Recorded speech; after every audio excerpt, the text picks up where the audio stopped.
Good morning. I'm Chris Fox, and today we're going to talk about how your finger painting sucks. So, for those who haven't read Lifelong Writing Habit, I have a chapter entitled Your Finger Painting Sucks.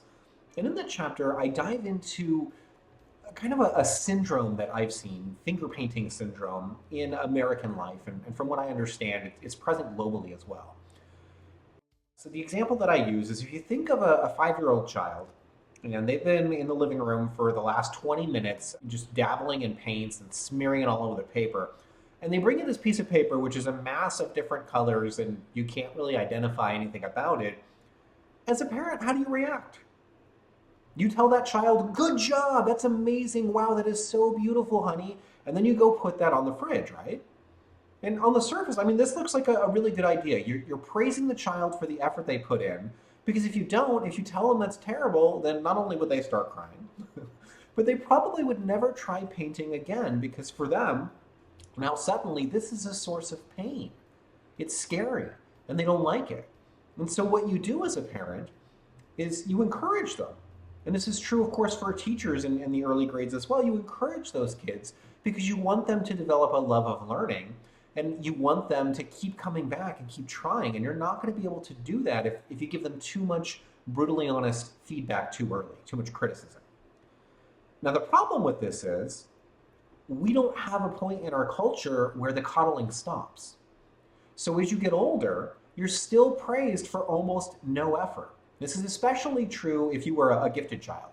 If you were one of the smart kids, then it came really easily and you had to put in very little effort. And so what we learned is that anything I do is great and I shouldn't have to try very hard.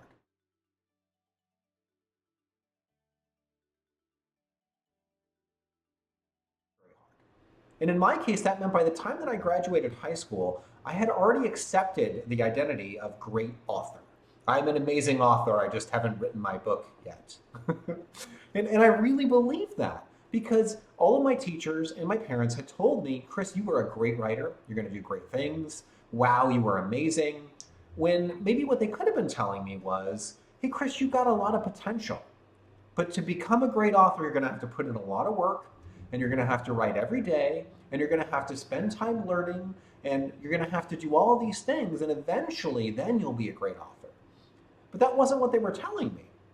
They were telling me I already was a great author, and I fully believed it. So when I met the real world and I finished what I considered to be my amazing masterpiece, I couldn't get anybody to read it. And those people who did read it told me it was terrible because, wait for it was terrible. My finger painting sucked.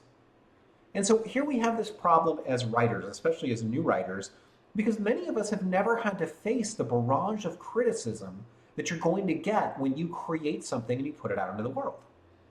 It's really tough to spend hours or days or months working on something, especially a full length novel, and then to have people tell you why it's terrible and to know they're probably right. It's really discouraging because you look at it and you're like, wow, am I ever going to get to a point where I can write a good book? And the answer is yes. Yes, you are. But the skill lies in shedding your finger painting syndrome. That's what's going to get you there.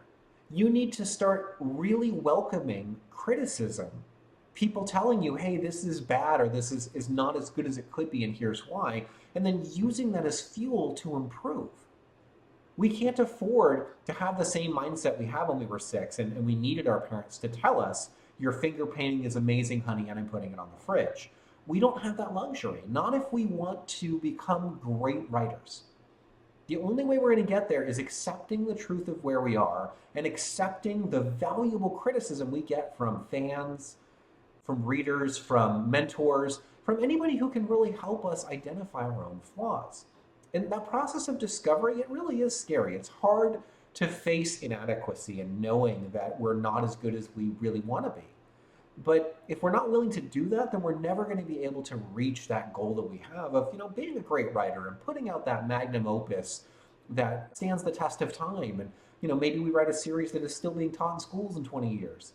We're never going to get there unless we can constantly assess ourselves and accept the fact that, you know what, we're not that good at finger painting yet, but we will be.